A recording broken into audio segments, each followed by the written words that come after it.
Boa tarde a todos. Antes de mais, muito obrigado. Quero agradecer à Presidência da República o convite honroso para poder inaugurar estas conversas com os jornalistas, porque isso revela uma preocupação que é a minha também, é a minha profissão, e que é uma preocupação que deve ser de todos nós.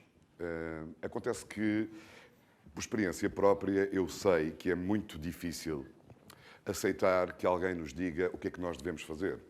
Há uma espécie de movimento de repulsa e de reação. Quando alguém nos diz, sobretudo em determinadas idades, não é? Acabei de começar, Sr. Presidente. Não era 2h30.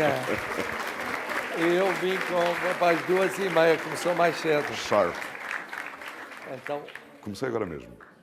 posso dizer duas palavras para saudar? Eu é que lhe agradeço. Sim. Sei que vêm de várias escolas, a saber, Lisboa. Quem é que vem de Lisboa? Passos Manuel. Sim. Quem vem do Porto? Aurélio de Sousa. Quem vem de Mação? Que é bom, porque Mação, não sei se os lisboetas e os portuenses têm a noção, Mação foi particularmente fustigado como município pelos fogos, e falou-se dos fogos em muitos sítios e não se falou suficientemente de Mação. Portanto, penso que merecem uma salva de palmas de solidariedade por aquilo que estão a passar, passaram e estão a passar. Ora bom, já aqui estiveram muitas escolas com escritores, ao longo de 1 ano e meio, chamamos assim, com intervalos escolares, bem entendido. Já aqui estiveram muitas outras escolas com cientistas. E desta feita, abre hoje, José Alberto Carvalho, um ciclo com jornalistas. E assim como os escritores são muito importantes, e os cientistas são muito importantes, os jornalistas são muito importantes. Iremos continuar depois com artistas plásticos, enfim. Daqui até ao fim do mandato, que é até março de 2021, ainda há tempo para fazer mais uns tantos ciclos. Bom, agora, jornalistas, porquê? Não é preciso explicar porquê. Tal é a importância que tem a comunicação social desde que existe e nos dias de hoje.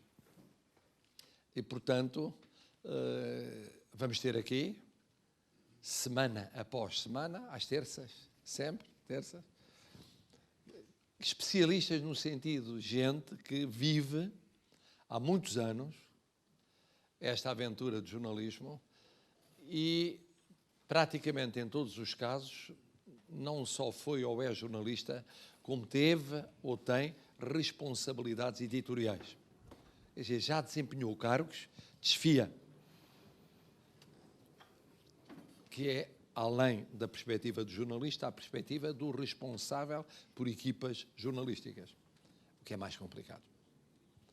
E, portanto, eu espero que gostem. Tem aqui uma pessoa que é bem conhecida de todos vós e que eu também conheço muito bem há muitos anos, embora seja jovem ainda, que por coincidência faz anos no mesmo dia em que eu faço anos, só que faz muito menos anos do que eu, o que é um pouco traumatizante, mas...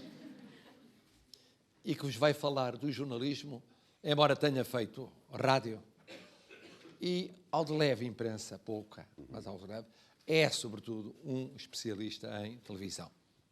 Aproveitem porque vão aqui ouvir jornalistas de televisão, jornalistas de rádio, jornalistas de imprensa escrita, e com todos eles poderão falar ainda, além disso, destes meios de comunicação social muito rápidos, que hoje estão cada vez mais influentes e que têm a ver com a internet. Aí confesso que não temos, neste conjunto de especialistas, penso ninguém que só esteja a trabalhar na internet. Porque há quem trabalha na internet, bloggers, nomeadamente, mas trabalha noutros meios de comunicação social. Aproveitem para um de vários objetivos. O primeiro objetivo é virem a ser jornalistas.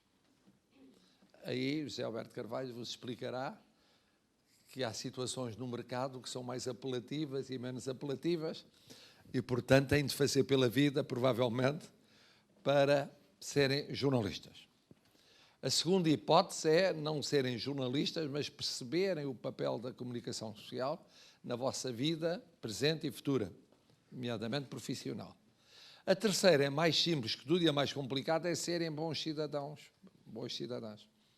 Isto é, façam o que fizerem, perceberem que esta componente é uma componente essencial numa democracia. Numa ditadura é outro filme. É completamente diferente, mas vai-se falar de democracia. E, portanto, em democracia é muito importante perceber o peso da comunicação social e saber lidar com a comunicação social. Eu agradeço ao Zé Alberto ter iniciado com amizade, agradeço este início de ciclo e vou sentar-me ali para aprender coisas sobre jornalismo, que é uma matéria que conheço relativamente mal, como sabem. Sr. Presidente, muito obrigado. Eu é que me sinto muito honrado, tinha acabado de o dizer, pelo convite para estar aqui e para inaugurar este ciclo de conversas. E esta intervenção do Sr. Presidente fez-me lembrar aqui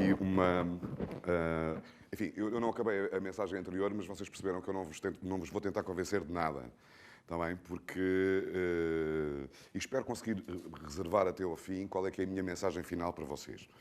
Também, eu tenho uma mensagem final. Mas queria começar por dizer que acho que vocês não devem fazer planos.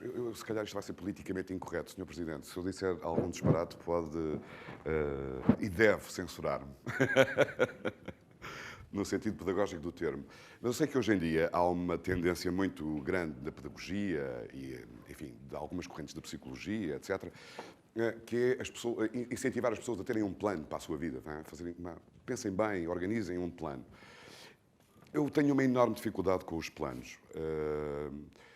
E, portanto, eu não quero desmotivar quem faz planos. Acho que quem faz planos deve continuar a fazer, sim, se sente bem com isso.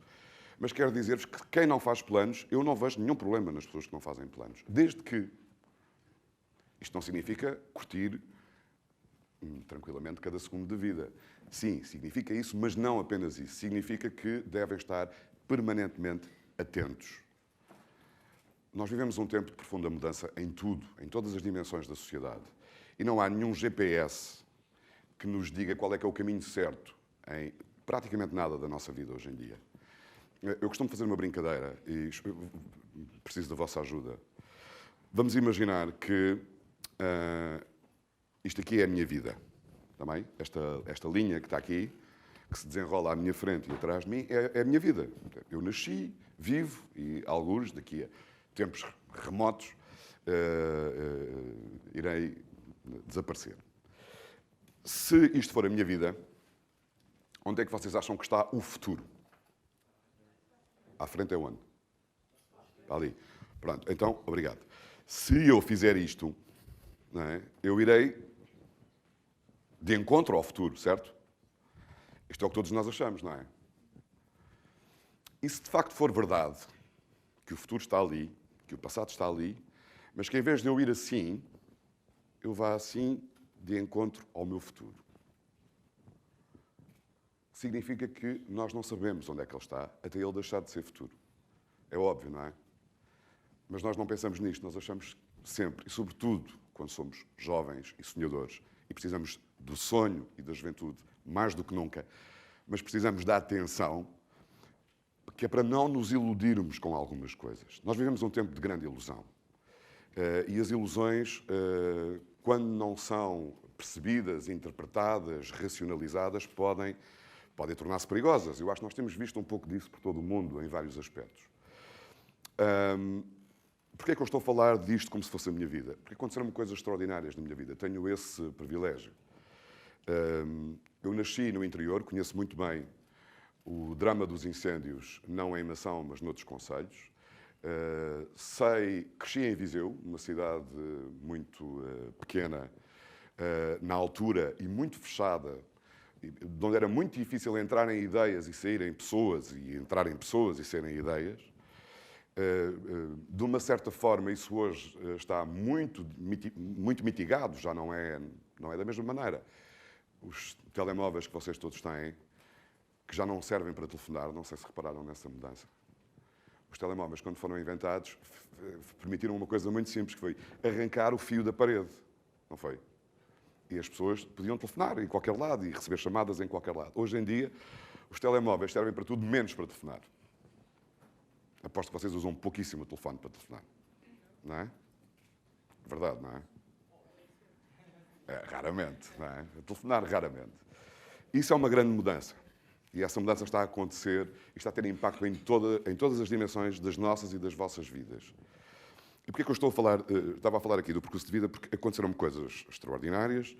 Eu nasci numa família rural, modesta, vivi os primeiros 4 anos da minha vida numa aldeia, depois fui para Viseu, cresci em Viseu, e numa sequência absolutamente não planeada de acontecimentos na minha vida, eis que eu tenho o privilégio de desempenhar uma profissão que me realiza e que me faz feliz. E que me dá um enorme sentimento de utilidade para a sociedade, para o bem comum, acreditando eu que faço mais ou menos, não muito mal, aquilo que faço. Tenho 50 anos. A primeira vez que disse 50 em voz alta custou-me um bocadinho, mas depois a gente habitua-se. Mas sinto-me como se tivesse 20 em muitos aspectos, o que não quer dizer que seja necessariamente bom, mas também não é mau. O que é que quero dizer com isto? Que quando eu comecei profissionalmente a trabalhar, eu comecei na RTP no Porto, só havia 2 canais de televisão em Portugal, a RTP1 e a RTP2. Nem era preciso comando, não é? Que era chegar lá ao televisor e mudar 1, 2, 1, 2. E os canais eram muito diferentes, pouca gente via o 2, quase toda a gente via o 1. Isso tinha uma enorme vantagem, sabem porquê? Porque toda a gente via o telejornal. Havia um telejornal com 30 notícias. Quem decidia essas 30 notícias eram os jornalistas da RTP, correspondendo aos seus códigos deontológicos, às leis que regem o país e a profissão, ao compromisso público que assumem quando se dirigem às pessoas. Há um compromisso público num jornalista. Qualquer pessoa pode fazer algum tipo de jornalismo, mas nem todos são jornalistas. Isto é particularmente importante hoje em dia.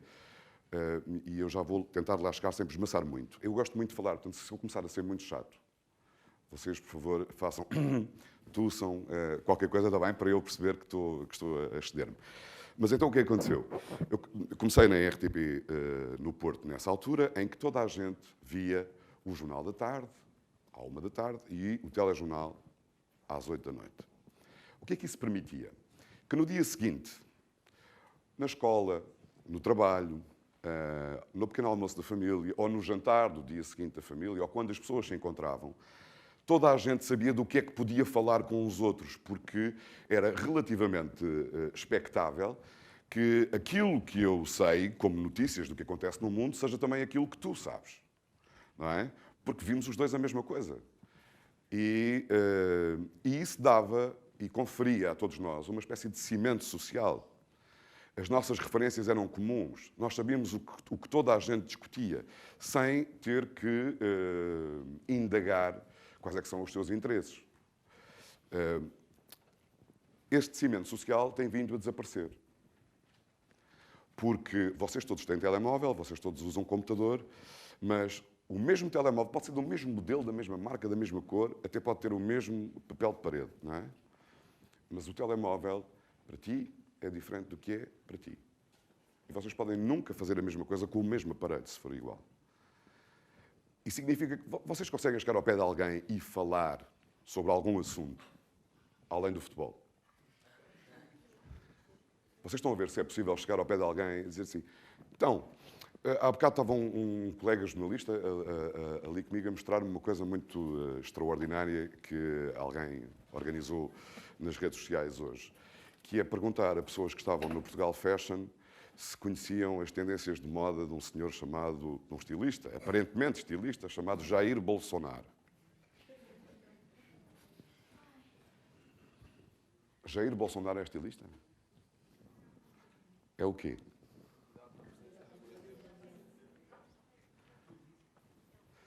Mas houve muitas pessoas que responderam presumindo que ele era estilista.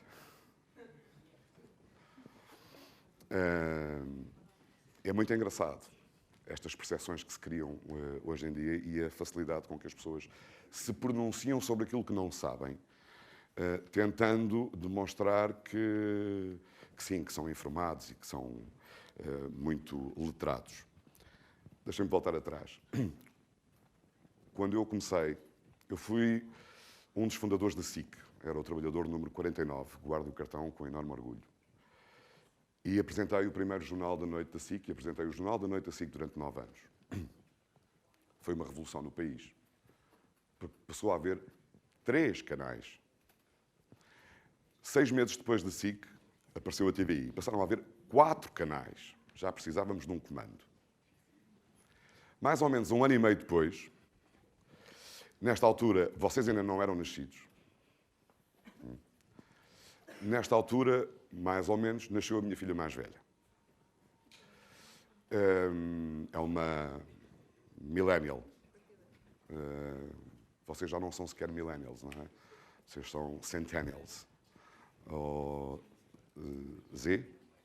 Z. Z de Zé. Eu também sou geração Z. Z de Zé. Sou Zé. Geração Z. Mais ou menos nessa altura começaram umas empresas a abrir uns canais, uns buracos pelo país inteiro e começaram a espalhar fibra óptica e cabos. Primeiro eram cabos coaxiais, depois passou a ser fibra óptica. E isso permitiu distribuir televisão em casa das pessoas de uma outra forma, tendo todos os canais que nós hoje temos. Somos dos países da Europa e do mundo onde mais pessoas pagam para ver televisão. Mais de 80% dos portugueses paga para ver televisão. Ou melhor, paga para ter televisão em casa, o que não significa que a veja. E eu gostava de vos perguntar isto, porque o Sr. Presidente fez uma apresentação muito elogiosa, e a que eu agradeço profundamente, mas eu tenho dúvidas que vocês sabem quem eu sou. Tenho mesmo. É sério que tenho. E, portanto, deixem-me perguntar uma ou duas coisas. Quantos de vocês viram televisão na última semana? Ei, que mentirosos. A sério? Pronto. Obrigado pela vossa colaboração. E notícias na televisão? Isto foi escolhido a dedo. Então, qual foi... Assim, aleatoriamente, alguém quer partilhar connosco uma notícia que seja particularmente relevante que tenham ouvido nesta última semana? O Orçamento de 2019. O? Orçamento de 2019. Não percebi, desculpa. O Orçamento de 2019. Muito bem, certo. Ainda não está fechado. Não é? Ainda há várias pessoas que têm palavras a dizer, a última das quais está presente nesta sala.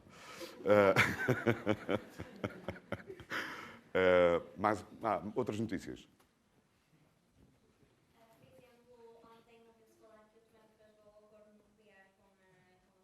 Uhum. E? E é um acordo que já vinha desde a altura da Guerra Fria. Já foi há um tempo.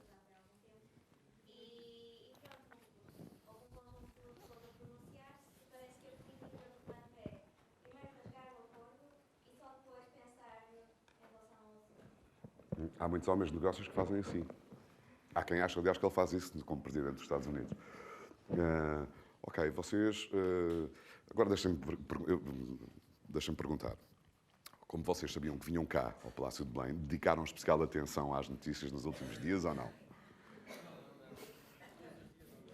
Todos os dias? Bom, então devo dizer-vos que vocês fazem parte de uma cada vez mais pequena minoria, que é pessoas jovens que veem notícias. Porque nós temos ferramentas de observação e sabemos como é que a mudança está a acontecer na sociedade. Hoje em dia, e reparem nisto, quando eu comecei, quando a SIC começou e se tornou no 3º canal de televisão em Portugal, a SIC chegou a ter jornais em que tinha 3,5 milhões de espectadores. Depois ainda havia o jornal da TVI e o jornal da RTP. Havia 5 milhões de pessoas que viam notícias todos os dias. Hoje em dia, é relativamente difícil haver um jornal, ou difícil não é, raro, mais raro, que tenha 1 milhão de espectadores. O que significa que ao longo deste processo desapareceram dos hábitos de visionamento de notícias cerca de 2,5 milhões de pessoas. O que significa que nós fazemos muitas coisas com o tempo que temos disponível. Temos muita oferta, fazemos cada vez mais coisas. E não é só mudar nos canais de televisão. Nós fazemos zapping entre a televisão, o computador, o telemóvel, o tablet. E no telemóvel fazemos imensas coisas. Podemos fazer os trabalhos de casa e seguir as fichas que vêm nas plataformas eletrónicas por causa da escola. Podemos comunicar com os amigos, podemos fazer coisas divertidas ou parvas. Eu utilizo muito todas essas ferramentas, por exemplo, para trabalhar em primeiro lugar e para os meus hobbies em segundo lugar. Portanto, sei, como todos nós, que se podem fazer muitas coisas com as mesmas ferramentas. Mas cada um de nós ocupa o seu tempo à sua maneira. E de acordo com os seus gostos, com as suas possibilidades, com a sua vida, com a sua família, com a sua personalidade. Não é? O que significa que é cada vez mais difícil nós cruzarmos a nossa opinião uns com os outros. E eu acho que isto é uma das maiores ameaças à democracia. Porque nós nunca sabemos verdadeiramente que informação é que o outro tem para dizer o que diz. E é muito difícil ficar calado quando é possível escrever facilmente, dizer coisas.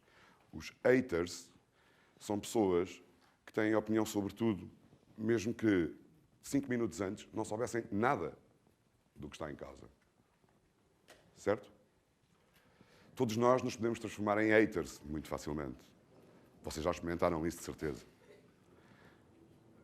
Não? Eu adoro esta plateia. Eu queria deixar-vos muito esta mensagem sobre o tempo. O tempo é aquilo que nós fazemos dele. O tempo é igual para todos. Mede-se da mesma maneira para toda a gente. Mas pode ter resultados completamente dispares, consoante a maneira como o utilizamos. E eu gostava muito que vocês pensassem nas melhores maneiras de usar o vosso tempo. Não tem que ser sempre de uma forma aborrecida. Pelo contrário, tentem ser alegres ao usufruir do tempo. Tentem ser felizes com isso. Mas pensem que o tempo nos transforma naquilo que nós fazemos dele. E depois gostava agora de partilhar convosco uma coisa. Eu sou cliente da Uber, da Cabify, dessas plataformas, e dos táxis. Quando entro num táxi, gosto sempre, porque os taxistas são ótimas pessoas para conversar. Mesmo.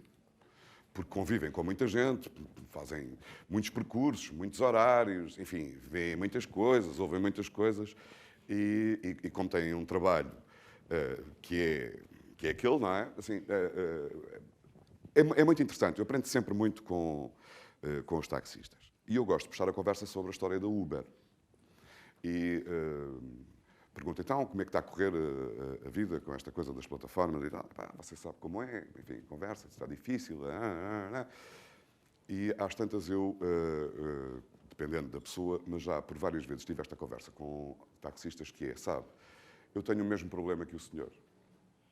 E aí eles olham pelo retrovisor assim, mas espera aí, mas você não é aquele jornalista da TVI? Você está a brincar comigo, tem o mesmo problema que eu? Como é que tem o mesmo problema que eu? Não, deixe-me explicar-lhe. O seu problema é a Uber e as outras empresas semelhantes à Uber, que são... A Uber é a maior empresa de transportes do mundo e não tem um único táxi. Certo? Está a ver o YouTube? O YouTube é a maior empresa de vídeo do mundo e nunca produziu um vídeo. É um dos meus problemas. Mas nós estamos num tempo muito diferente. Vocês sabem qual é a maior empresa de hotelaria do mundo? É uma empresa que não tem nenhum hotel. Chama-se Airbnb. Sabem qual é a maior empresa de supermercados do mundo? É uma empresa que não tem nenhum supermercado. Chama-se Amazon. Tem um supermercado, por acaso, agora em São Francisco, mas não tem seres humanos a trabalhar, tem só robôs. Não há pessoas a trabalhar na loja. As maiores empresas de vários setores têm várias particularidades. Não são europeias, quanto mais portuguesas, não é? Não são europeias. Só há uma grande empresa tecnológica europeia. Alguém sabe qual é? Vocês usam todos. Todos, todos, todos. Não, o Google é americano. Só há uma empresa, uma grande empresa tecnológica americana, europeia, que vocês usam, eu diria, quase todos os dias. Americana. Spotify. Ah, que engraçado. É giro, não é? É da Suécia. É sueco. É a única grande empresa tecnológica europeia. O resto está fora da Europa. Quando nós temos um mundo que, do ponto de vista económico, está a ser organizado desta maneira, muitas coisas mudaram, não é? E, mais uma vez, nós não temos nenhum GPS para navegar neste mundo. Nós estamos a construí-lo ao mesmo tempo que estamos a percorrê-lo e a usá-lo. E, para mim, é muito claro hoje em dia que alguns pensamentos de pessoas que eu li ao longo, enfim, da minha vida, na minha profissão, na minha vida pessoal, e alguns são particularmente marcantes. Um deles diz uma coisa que eu demorei muito tempo a perceber e que é tão óbvia, tão óbvia, tão óbvia, que às vezes é difícil, que é: nós construímos as ferramentas e depois as ferramentas moldam-nos a nós, sem nós percebermos que é isso que nos está a acontecer. E eu acho que nós vivemos esse tempo com a tecnologia. Eu sou um tech addicted, eu vejo coisas positivas na tecnologia, mas acho que devemos ter uma atitude de jornalista e de filósofo em relação a ela, que é porquê. Devemos perguntar muitas vezes porquê. Porquê, para quê? Porquê, para quê? Se o fizermos muitas vezes na vida, acho que isso vai ser útil. Vocês acham que isto não tem nada a ver com jornalismo? Não, pá, não. Não estou a falar de notícias, como é que se fazem notícias. Então vamos lá recentrar isto. Vocês sentem-se bem informados? Então, tanta gente que vê notícias. Quer dizer, a audiência já estava tudo a correr tão bem, agora não me surpreende, não. Sentem-se bem informados? Depende do assunto. Vamos lá ver. Nesta nossa conversa vale tudo, menos futebol, está bem? Porque eu sei que o futebol é dominante, está bem? Não é? Mas o futebol não é a coisa mais importante das nossas vidas, não é? A não ser das pessoas que vivem do futebol, não é? Ok? Vocês acham que são mais informados, mais bem informados do que, por exemplo, os vossos pais, do que gerações mais antigas? Mas como não? Vocês têm notícias por todo lado. Vocês têm notícias no bolso. O quê? Desculpa, isso é importante. Podes dizer um bocadinho mais alto só? Espera aí. Não importa que eu... Já agora diz o teu nome. Mariana. Mas na televisão temos canais que nos divertem mais do que ver notícias. E no computador e nos telemóveis? No computador temos sites onde podemos ver séries ou filmes. O que, na minha perspectiva, neste precisamente para mim, parece mais divertido do que ver telejornais. De acordo. É exatamente isto que eu acho que acontece na maior parte das pessoas, mesmo que vocês tenham dito aquilo que disseram. É mesmo isto que eu acho. É que nós usamos o nosso tempo a divertir-nos. A ler coisas, ou a ver coisas que são divertidas. Não é? Os fails, as quedas. Viram como vocês sabem? Eu sei o que é que estou a falar. É ou não é? E vocês às vezes não chegam ao fim e dizem assim: pá, o que é que eu ganhei com isto? Não sei se já fizeram essa pergunta, ao fim de um vídeo parvo. Não é? Estão a ver o que é que significa a utilização do tempo? É isto. Porque enquanto nós fazemos isso, não fazemos outras coisas. E outras coisas que nós podemos fazer com o nosso tempo permitem-nos tentar perceber melhor o mundo que nos rodeia. E é aí que entram os jornalistas. Vocês têm a ideia... Os médicos são importantes para a sociedade, certo? Não era bom que os médicos... que nós tivéssemos diagnósticos e consultas de graça. Era ótimo, não era? Também acho. Quem é que quereria ser médico nessas circunstâncias? Iria viver de quê?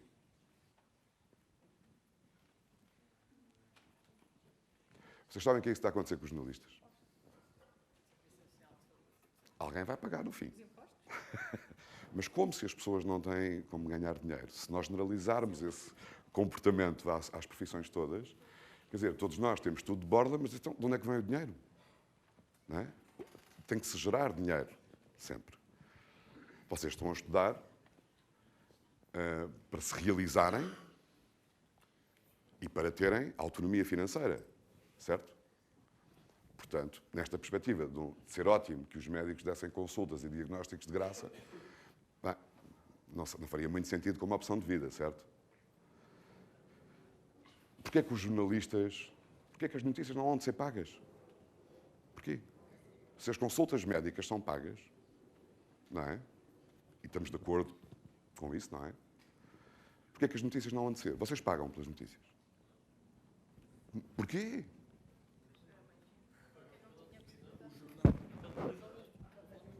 Como é que eu ganho dinheiro? Como é que eu pago as minhas contas? Não sei. Diz? Vocês veem anúncios? Aonde? No YouTube? No intervalo? E não passam à frente? Não passam à frente? O que é que vocês fazem durante os intervalos? Mude de canal, ouvi aí. É muito interessante, não é? Muito interessante. Não, é que esta conversa é importante, sabem? Porque não pode haver liberdade, não pode haver jornalismo livre se não houver financiamento transparente e justo desse jornalismo. E, portanto, nós não podemos esperar receber serviços de graça e continuar a achar que o serviço vai ser bom. Em nada na vida. Porque mesmo aquilo que nós não pagamos, como alguns serviços públicos, eles têm que ser pagos, eles são pagos e eles custam dinheiro às pessoas. No caso do jornalismo, por estranho que pareça, já houve um tempo em Portugal em que os órgãos de informação eram quase todos públicos. Ou melhor, na altura a expressão público não significava a mesma coisa que significava hoje. Eles eram estatais. O que significa que reproduziam mais as verdades do poder instituído do que num exercício de total liberdade. Esse tempo já foi há muito tempo, nós não vivemos essa realidade. Mas vivemos um tempo em que, de facto, as pessoas não sentem necessidade nem obrigação de pagar pelas notícias. Como se fosse oxigênio. Em Mação, por causa dos incêndios, também houve problemas na distribuição de água, se não me engano. Quando não temos água em casa, quando se abre a torneira e não há água, qual é que passa a ser o maior problema da nossa vida? A água é o maior problema da nossa vida. Nós morremos se não tivermos água. E não sabemos como nos organizar para ir buscar água se ela não aparecer na torneira. Mas quando nós abrimos a torneira 50 vezes por dia, nós não pensamos sequer nisso, não é? Ela está lá. É um dado adquirido, não é? Até ao momento em que falta. Bom, eu não consigo imaginar como é que seria a vida das pessoas hoje em dia se de repente não houvesse água durante uma semana para toda a gente. Sim. Esqueçam as coisas divertidas na televisão e na internet. Esqueçam outras obrigações, porque a vossa prioridade era água.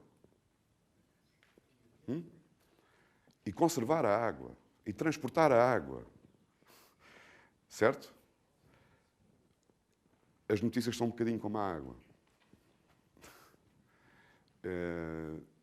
E eu gostava que não fosse necessário nós chegarmos um dia em que percebemos como elas eram importantes porque temos a falta delas. Porque percebemos que aquelas que existem não são verdadeiras, não são feitas em nome de boas ideias e generosas ideias para a sociedade, mas sim que correspondem a uma tentativa de manipulação de alguns setores, ou de alguns interesses, ou de algumas empresas, ou de algumas pessoas.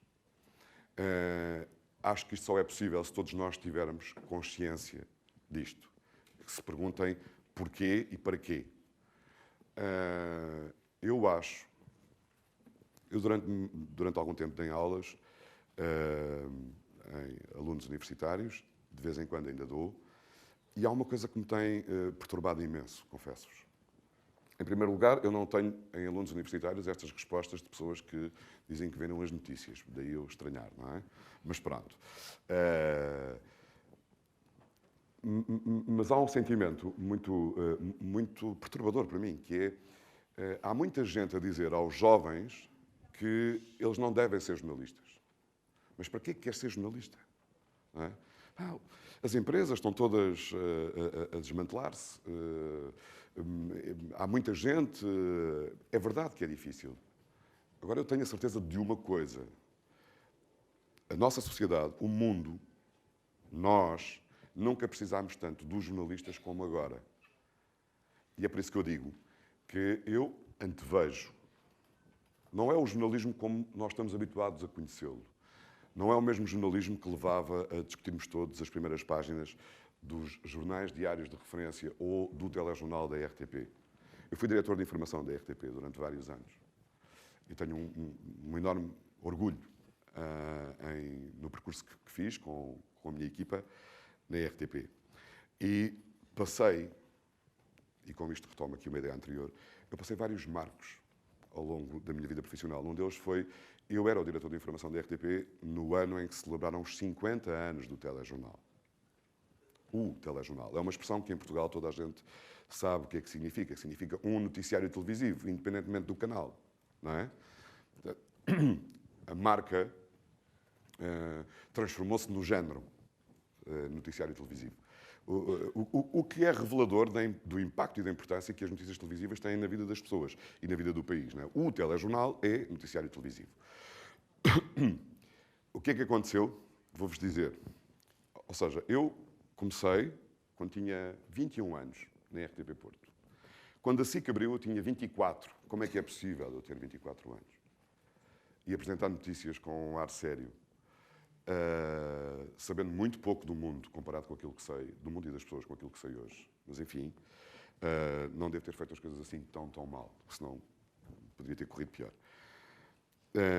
Estive na SIC, estive na RTP e hoje estou na TV. Fui diretor de informação da RTP, assinalei os 50 anos do telejornal. Os 50 anos de emissões regulares do telejornal foram em 2008, porque a primeira tinha sido em 1958. E depois estou na TVI. E tenho 50 anos. E este aqui é o meu percurso de vida, não é? O tal. Sabem de uma coisa? Ao contrário do que eu próprio e muitos colegas de profissão e das empresas onde eu trabalho e trabalhei me diziam, eu tenho a certeza de uma coisa, vai ser muito difícil para mim, eu que tenho 50 anos, adoro o que faço e acho que é fundamental não o meu trabalho, mas o trabalho de pessoas como eu, para a convivência em sociedade e para a democracia, eu tenho a certeza de uma coisa, que é, quando eu continuar aqui no meu percurso de vida, eu vou ter que tomar decisões porque a realidade está a mudar. Eu não vou conseguir, dificilmente irei conseguir, chegar ao fim da minha vida ativa, e eu não sou daquelas pessoas que se quer reformar. Eu quero trabalhar até morrer. Desde que seja feliz com isso, não vejo nenhum problema. Quero fazê-lo com dignidade, não quero fazê-lo por favor, e enquanto me sentir útil e realizado, naturalmente. Mas não tenho nenhuma daquelas esperanças ou sonhos de eu quero reformar-me para ter mais tempo livre. Não, eu não quero. Pelo menos neste momento não quero. As pessoas podem mudar de ideias e de opiniões, e isso é ótimo. Mas aquilo que eu sinto cada vez mais é que neste percurso de vida eu vou ter que tomar decisões sobre a minha vida profissional, sobre a maneira como eu pago as minhas contas. Porque a realidade está a mudar. E isto era impensável. E reparem, eu tenho 50 anos. Para vocês, na idade em que vocês estão, 50 anos é algo muito remoto. Vou-vos dizer que se chega lá, aos 50 talvez não, mas aos 40 chega-se muito mais depressa do que aquilo que nós gostaríamos muitas vezes. Diz? Até os 18 não estou a chegar. Há muitos marcos na vida, mas depois o tempo, como é que nós usamos o tempo, é das coisas que mais diferença pode fazer na nossa vida. Eu vou-me calar por aqui, está bem, já perceberam que eu gosto muito de falar.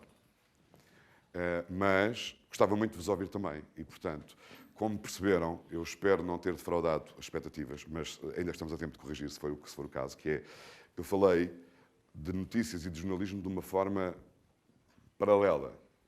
Não é? Eu não quis falar das técnicas do jornalismo. Quis falar de outros aspectos, porque eu acho que estes aspectos é que condicionam verdadeiramente hoje em dia o exercício da profissão e a percepção que nós temos destas atividades.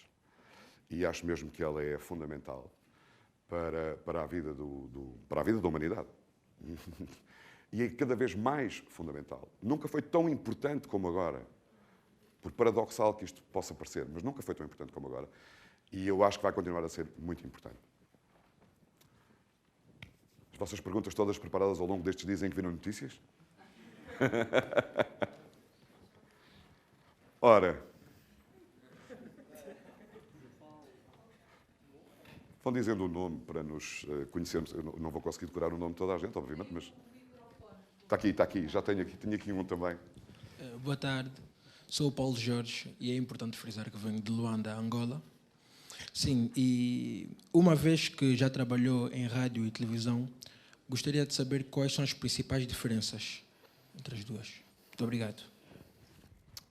Paulo, as principais diferenças... Sabes que quando eu comecei, quando eu cheguei à faculdade, tive um professor, um jornalista veterano, que me fez uma explicação maravilhosamente simples. E na altura era possível fazer essa distinção maravilhosamente simples entre os três grandes meios de comunicação, a imprensa, a rádio e a televisão.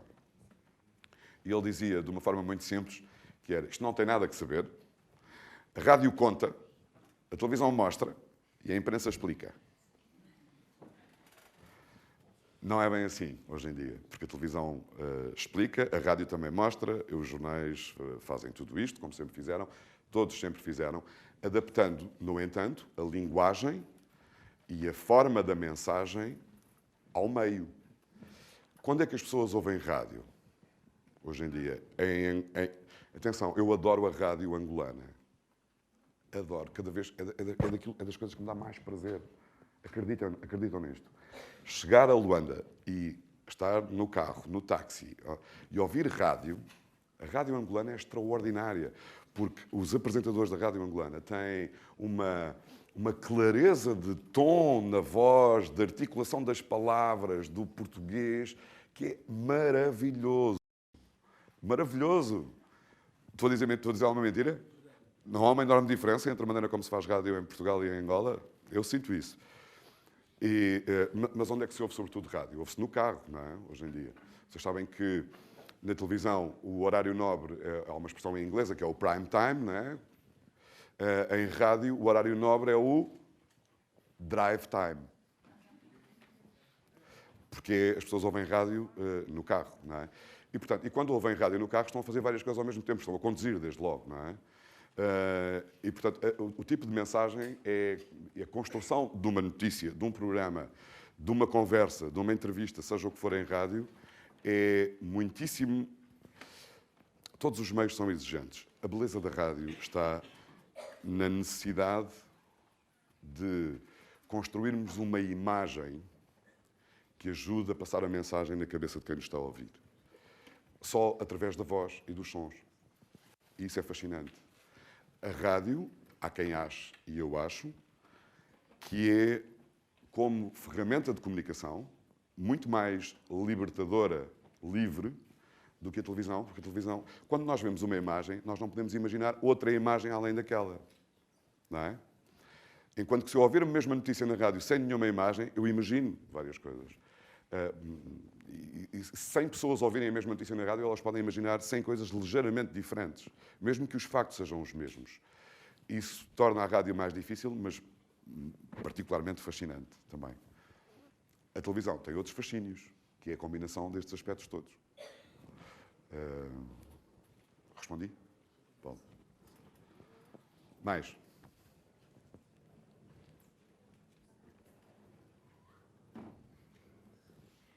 Perdão. Não sei quem é que estava primeiro. Está aqui já este. Já foi aqui. Não, fala. Boa tarde, sou o Hugo. Hugo. É difícil desempenhar ao mesmo tempo as funções de jornalista e diretor de informação e professor? É. e pai.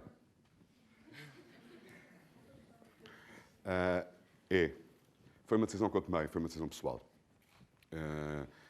E hoje em dia estou, confesso, bastante satisfeito com essas decisões que fui tomando. Eu hoje em dia não tenho nenhum cargo de direção, nem de gestão de pessoas. Os jornalistas dão um bocado de trabalho. Vamos imaginar que não está nenhum na sala também. Os jornalistas dão um bocadinho de trabalho. E o desgaste é muito grande. Por exemplo, talvez a maior parte das pessoas que ainda têm, a maior parte das pessoas talvez tenham uma ideia muito, enfim, todos nós temos ideias sobre tudo e formulamos de alguma forma uma imagem do que é que as pessoas são, do que é que fazem.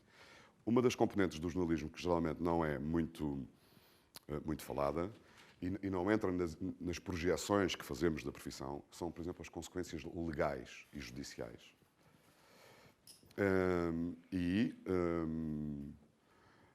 Isso é um grande desgaste quando tu ocupas cargos de direção. Porque, por força da lei, mesmo que, assim, repara, na RTP havia cerca de 500 jornalistas. É impossível tu saberes exatamente o que é que 500 pessoas estão a fazer em cada momento do seu trabalho. E não são coisas mecânicas, não são coisas repetitivas. Portanto, podem acontecer imensas coisas ao mesmo tempo. A esmagadora maioria das pessoas é responsável, claro que sim, felizmente, e talentosa, mas é uma atividade muito humana e, portanto, pode acontecer tudo. Além de que, quando tu tocas, vocês sabem disso, o jornalismo toca muitas vezes em interesses instalados e alguns interesses não são legítimos. E quando esses interesses ilegítimos se sentem confrontados de alguma forma, reagem. Em regra, reagem contra o mensageiro, que é o jornalista. É muito fácil enraivecer-nos contra alguém que nos dá uma notícia que nós não queríamos ouvir, mesmo que a culpa não seja dessa pessoa. E isso traduz-se, também por obrigações legais, no facto de um diretor de informação, um diretor de um jornal, um diretor de uma rádio, um diretor de uma estação de televisão, ter que responder solidariamente perante as acusações que possam surgir no decurso da atividade das pessoas que ele dirige e gera. E, portanto, eu, nesse pico de atividade, cheguei a ter 11 termos de identidade e residência, em 11 comarcas diferentes. Só tive uma condenação, que no caso não é cadastro, é currículo. Porque eu, como jornalista, tive uma... Não é exatamente uma condenação, porque foi uma suspensão provisória de processo, que é uma figura jurídica, enfim, que o Sr. Presidente da República saberá muito melhor do que eu. Eu acho que não sabe desta história. Mas eu sou, provavelmente, eu e um outro jornalista da RTP, na altura, as únicas pessoas que, através desta figura, suspensão provisória de processo, foi penalizada como decorrente do processo face oculta, que ainda não está encerrado. E, portanto, no meu caso, não é, como eu digo, não é cadastro, é currículo. Toda a gente, antes... Não, mas espera aí, que senão, assim, eu tenho que moderar isto. Deixa-me dar, havia alguém que queria falar, não havia? Eu já volto aqui, está bem? Só para alternarmos assim temos aqui uma pequena cábula que eu não vou ver, para não antecipar a pergunta e pensar na resposta. É difícil desempenhar ao mesmo tempo as funções de jornalista... Já foi. Já foi, mas se calhar eu não respondi, quer dizer, perdi-me aqui na resposta. Não? Gosta de fazer...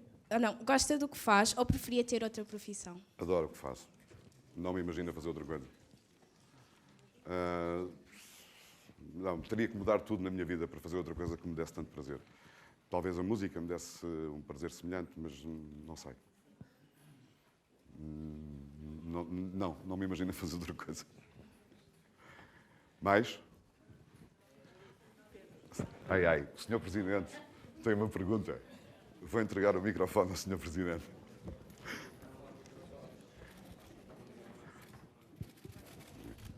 Ora bom, eu queria perguntar qual foi o melhor momento como jornalista e o pior momento como jornalista.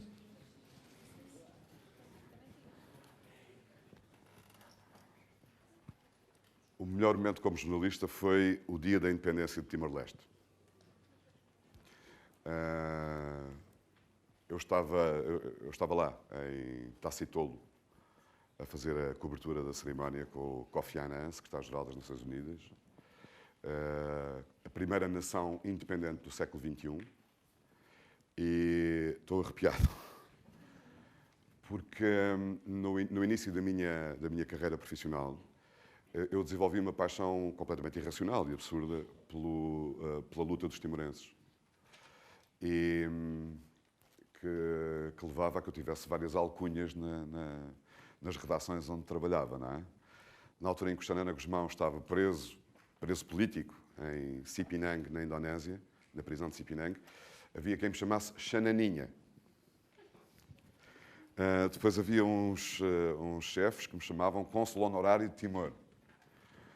Depois, quando Xanana Gusmão foi libertado, em 1992, sim, ele foi libertado, 93, no momento em que saiu a notícia na Reuters, eu dei um grito no meio da redação da SIC. Estou a ver uma pessoa que estava lá.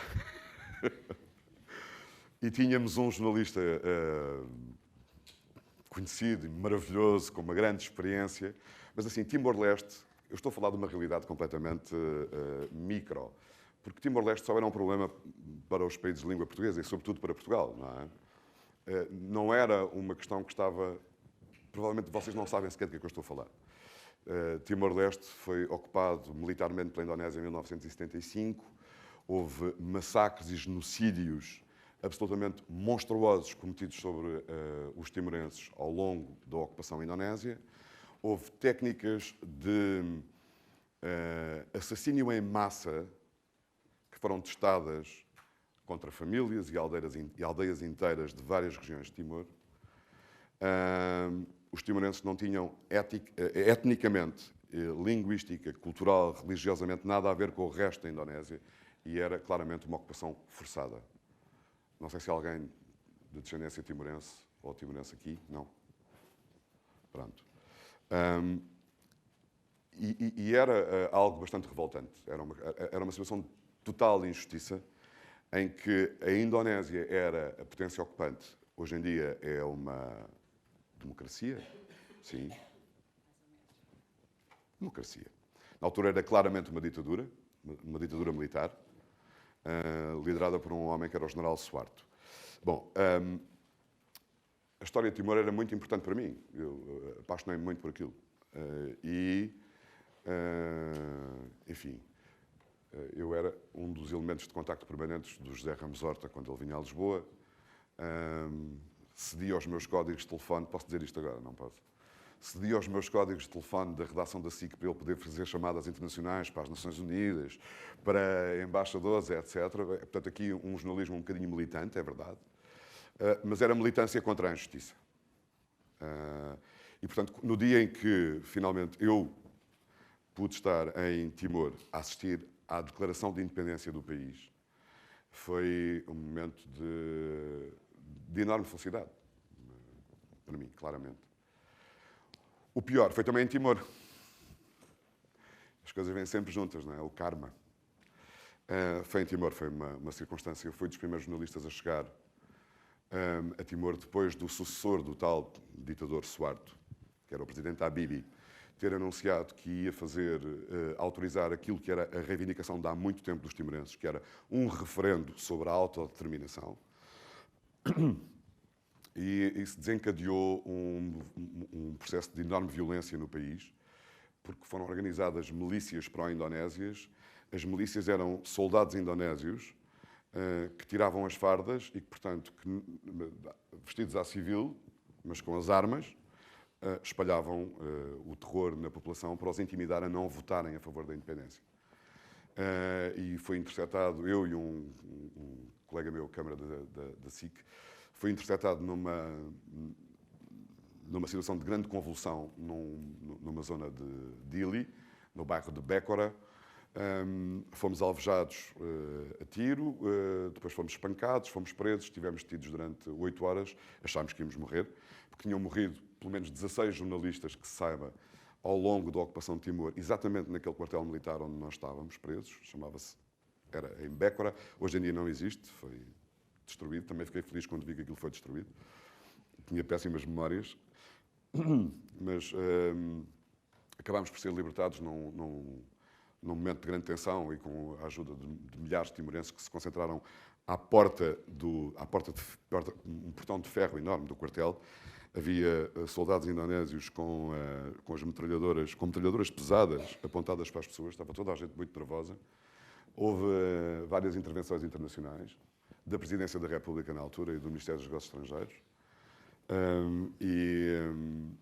e acabámos por ser libertados. Quando saímos, passámos eu e o meu colega, que era o José Maria Cirne, passámos por uma carrinha, uma pick-up, onde estava um corpo desmembrado de uma pessoa que tinha sido atacada à katana por essas milícias antes de nos terem alvejado a nós. Bem, enfim, não sou propriamente um repórter de guerra, mas esta foi a situação mais desagradável que tive. Depois tive uma outra em Portugal, com um elemento das forças de segurança muito nervoso, que quase disparava sem querer sobre mim, mas pronto, passou. Não, nada de... Não sei se respondi, Sr. Presidente.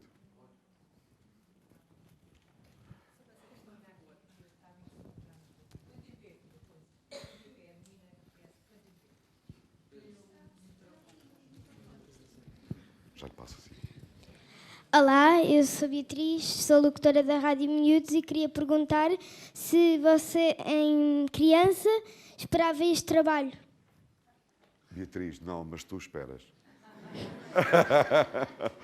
Muito bom.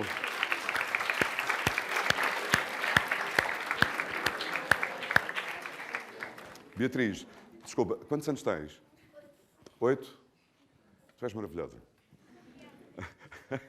Não percas nunca essa vivacidade e esse brilho no olhar que é absolutamente maravilhoso. Que bom! Vocês perceberam esta pergunta? Vocês perceberam a vivacidade desta pergunta da Beatriz? Eu, na tua idade, não sabia que queria fazer isto. Acho que sabes muito melhor do que eu.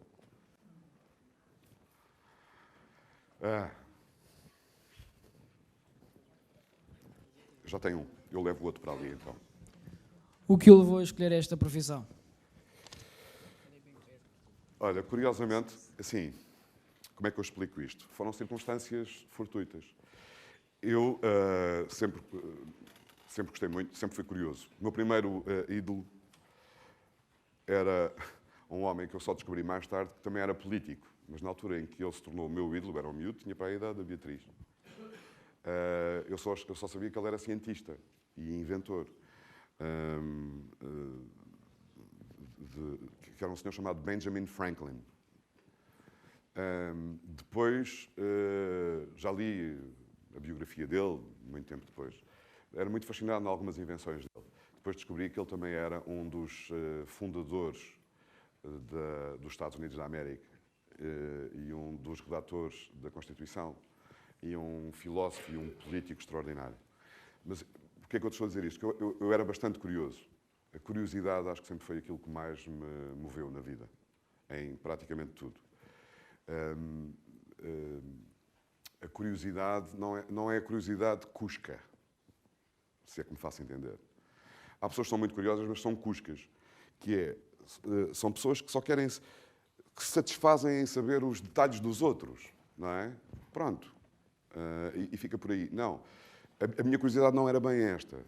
Era no sentido de porque é que as coisas são como são, porque é que elas se transformam de uma determinada maneira, porque é que elas evoluem, porque é que boas ideias de repente não vingam e são anuladas por outras, porque é que há coisas que fazem sentido num determinado momento da história e noutro não. Sempre fui curioso e, portanto, lia muito. E lia muitos jornais, de tal maneira que era dos poucos do meu grupo de amigos na adolescência que lia jornais, assim, obsessivamente. E discutia a política, a economia, as relações internacionais, etc, etc, etc. E discutia com quem podia discutir. E depois houve uma coisa que mudou radicalmente. Apesar deste gosto e apesar desta curiosidade, eu vivia em Viseu. Isso faz uma grande diferença. Pelo menos na altura fazia. Eu acho que hoje em dia, claramente, o país está muito mais aberto para que as pessoas possam ter o legítimo desejo de poderem ser aquilo que verdadeiramente querem. Eu continuo a acreditar nisto, mesmo. Mas eu pensava seguir medicina veterinária. Tive umas disciplinas esquisitíssimas no 10º e no 11º ano. Género, produção animal, zootecnia. Eram as minhas disciplinas no 10º e 11º. E depois, alguns aí, apareceram uns fenómenos em Portugal chamados rádios piratas, porque as rádios eram proibidas, só as rádios oficiais é que eram permitidas. As rádios que hoje são locais, antes no início eram piratas, eram fora da lei. E, através de um conjunto de circunstâncias, eu descobri, através das rádios piratas, que eu não tinha noção da minha voz. E percebi aí que a minha voz podia ser uma ferramenta para comunicar com os outros. E, de repente, tudo fez sentido para mim.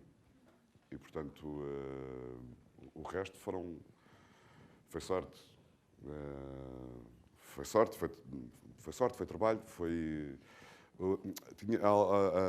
a sorte não é uma coisa completamente aleatória. Não é, havia alguém que dizia que ter sorte dá muito trabalho.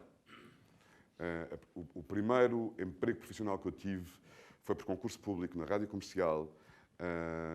Candidatei-me no fim do primeiro ano da faculdade, com mais 500 pessoas. Ficámos 4. E as minhas últimas provas foram feitas num domingo às 8h30 da manhã, em que eu passei a dormir umas horas dentro do carro velho, onde me deslocava na altura, à porta da Rádio Comercial Norte, que curiosamente hoje é onde funciona a delegação da TVI no Porto. Mas pronto. Essas histórias são giras. Eu não sei como é que estamos de tempo.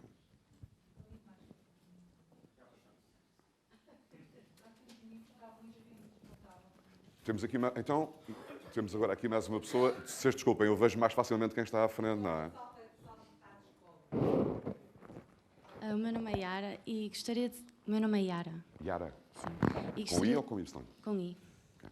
E gostaria de saber quais são as características para ser um bom jornalista. Curiosidade.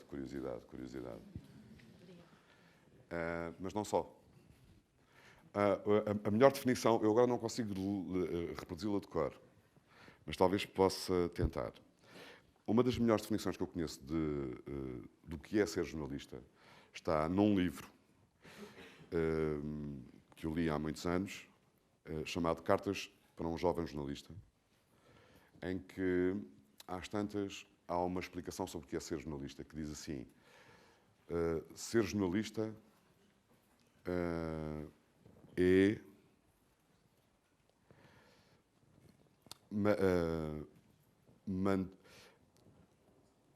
é manter aquilo que os filósofos chamavam capacidade de assombro, de nos deslumbrarmos com as coisas novas em cada manhã. O amor ao novo. O que significa que é o amor à diferença, à mudança, às coisas que não são iguais. Há uma certa ingenuidade, assim, do género: uau, isto está a acontecer, incrível, porquê que isto está a acontecer? O espanto, o desassombro. E acho que essa combinação é fundamental. Porque senão o porquê pode nos conduzir apenas para a cosquice e para as coisas que são pouco relevantes e pouco consequentes para a nossa vida e para a vida dos outros. As pessoas serão sempre cuscas, não é? Eu descobri, há um ano e meio, descobri uma expressão em alemão que mudou a minha percepção toda sobre, por exemplo, sobre a cultura alemã. Todos nós temos ideias sobre os portugueses, os espanhóis, os franceses, os americanos, os ingleses. Todos nós temos assim uma série de ideias feitas, preconceituosas, naturalmente, não é? Generalizadas. Aquela coisa, os americanos são todos estúpidos. Claro que não são, não é? Claro que não são. Como é que os ingleses foram votar pelo Brexit? Mas como é que é possível? Não é? Portanto, nós quando temos alguma incredulidade sobre as coisas, nós tendemos a desvalorizar a opinião das outras pessoas, contrária à nossa. Não é? Bom, mas o que é que... Estou a falar disto porquê? Porque tem um bocadinho a ver com... Olha, sei lá, com tudo. Descobri que há um conjunto de 50 palavras, como há em quase todas as línguas, que não têm tradução direta e fácil para outras línguas. Em Portugal toda a gente sabe qual é que é a palavra que não tem tradução para nenhuma língua. Qual é? Pronto. Eu acho que há mais umas 100, porque acho que a língua portuguesa é das línguas mais extraordinariamente encantadoras do mundo. Vocês já compararam um dicionário de língua portuguesa com um dicionário de inglês? Comparem. Comparem o tamanho. A sério. Há muito mais vocabulário em português do que há em inglês. Muito mais. Há muito mais. É verdade. É verdade. Se não for, eu digo que é. Não, mas então descobri uma expressão em alemão, várias. Uma delas deixou-me a pensar imenso sobre as coisas. A partir daí, nunca mais deixei de, cada vez que eu tenho que equacionar a posição alemã em relação a algumas coisas, seja na diplomacia, na economia, etc, etc, aquela palavra está cá agora. Eu agora vou tentar dizer a palavra e não vou conseguir. Que é o... Como é que... Espera. Que é o quente e frio, que é o... já te digo. Bloqueio. Não, mas que é uma expressão que não tem tradução direta para nenhuma outra língua e que retrata um sentimento de satisfação que as pessoas têm quando alguma coisa de errado acontece aos outros. Que é do género, assim, ficarmos um bocadinho contentes por percebermos que a desgraça não é só para nós. Estão a ver? Assim, toma. Estão a ver? E o facto de isto ser uma expressão que faz parte da cultura alemã, e que, portanto, como saudade, faz parte da cultura portuguesa, levou-me a olhar para muitos dos acontecimentos que de alguma forma têm a ver com a Alemanha, e são milhentos, de uma forma ligeiramente diferente. Tem a ver com a curiosidade, se quiseres. Bom, temos microfone aí ou não?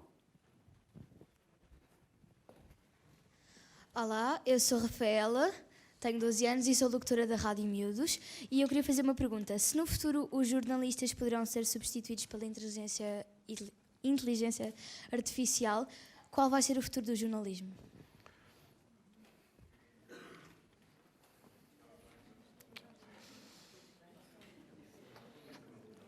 Onde é que vocês...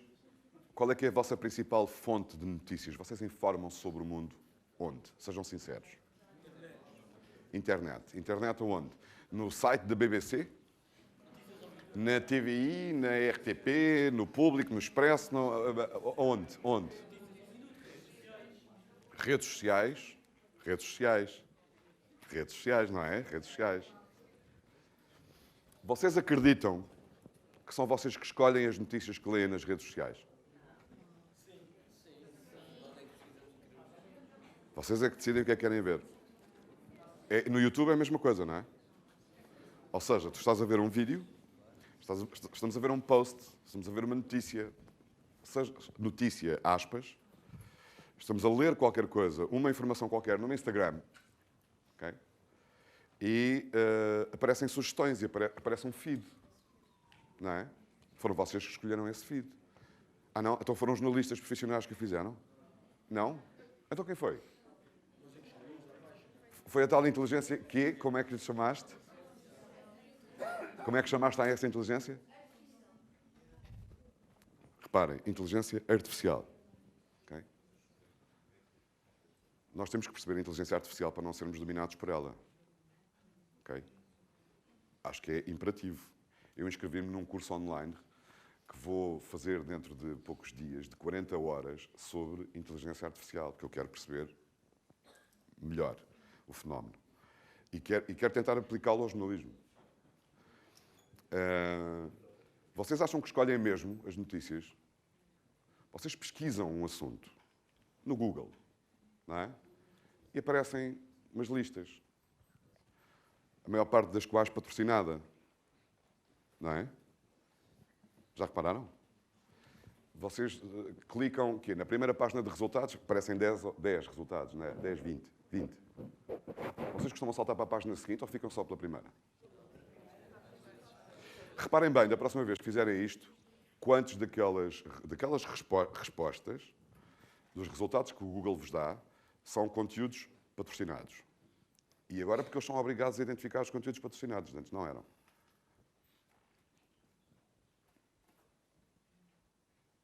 E no YouTube? E no YouTube, aquela playlist maravilhosa, não é? Que só nos dá aquilo que nós queremos ver, não é?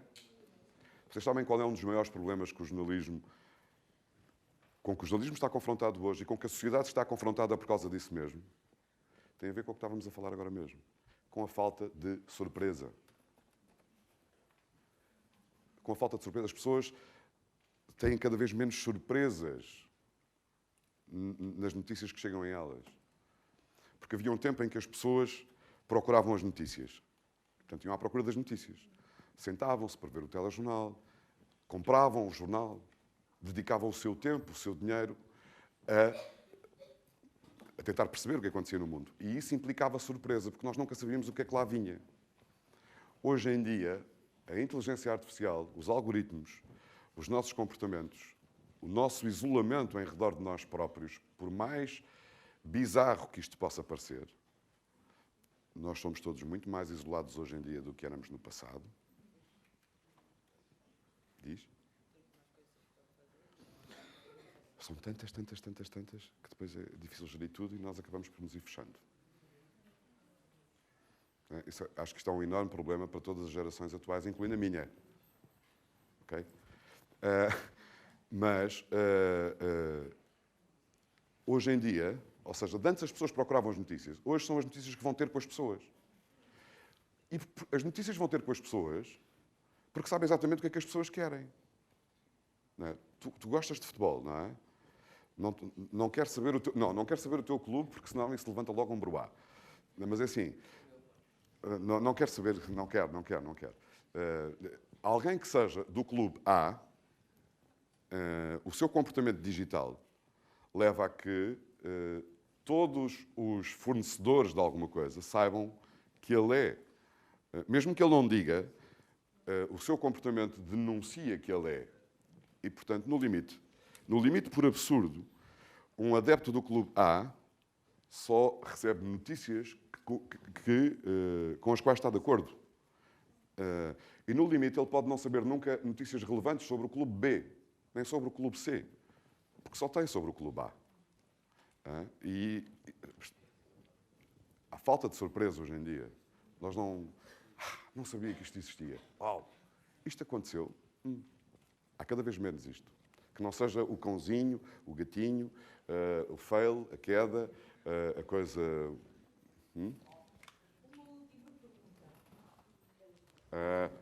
A última? Boa tarde, eu sou o Manel e gostaria de perguntar como é que estava antes do seu primeiro telejornal e as razões que o levaram a mudar de estação televisiva. Estava nervosíssimo, antes, durante e depois. E acho que hoje em dia ainda fico nervoso. Acho que não, tenho a certeza. Não é uma atividade mecânica. Podes fazer a mesma coisa 1000 vezes que ela nunca é igual. Não há duas notícias iguais, por estranho que pareça. Podem ser parecidas, mas não são iguais. E, portanto, é sempre a primeira e a última vez. E, portanto, desse ponto de vista, enfim, a maneira como eu lido com as minhas emoções, com os meus medos, com as minhas fragilidades é diferente, não é? Mas o nervosismo, a angústia, o stress é mais ou menos o mesmo que consiga disfarçar um bocadinho melhor. Porquê é que eu mudei de estação? Vou dar uma resposta politicamente incorreta. Para eu não mudar.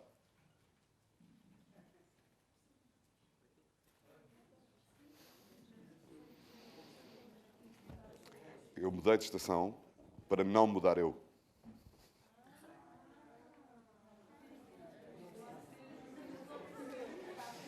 Atendendo à audiência, eu vou-te fazer um apelo para tu tentares imaginar o que é que a minha resposta quer dizer.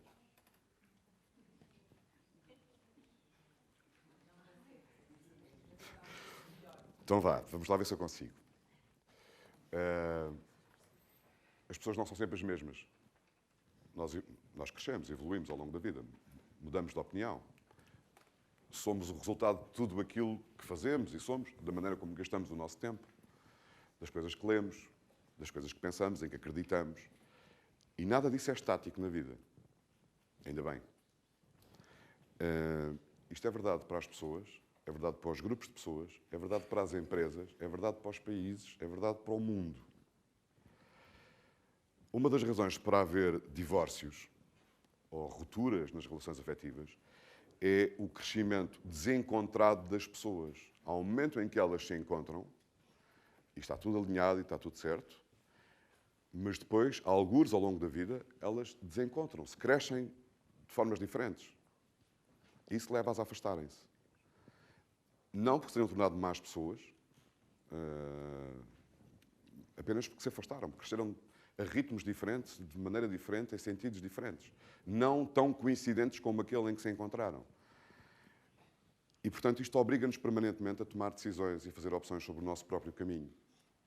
O que eu te estou a dizer é que eu mudei, as empresas onde eu trabalhei mudei, em cada momento eu fiquei feliz. Eu sou das poucas pessoas, sim, é verdade, que comecei na RTP como jornalista estagiário e colaborador, recebia ao cachê diário. Tenho essas folhas guardadas, uma questão de memória. Ganhava miseravelmente e tinha que ir comprar a minha roupa e ia às fábricas, isto era no Porto, eu ia às fábricas de Gondomar tentar comprar roupa mais barata. Depois estive na SIC durante 9 anos, depois estive na RTP durante 10 e estou há 8 na TVI. E eu encontro uma linha no meu próprio percurso. Explicações mais detalhadas, enfim, deixaria para outras circunstâncias. Se é que isto, porque acho que é importante, se é que isto, esta minha resposta, satisfaz minimamente a tua curiosidade.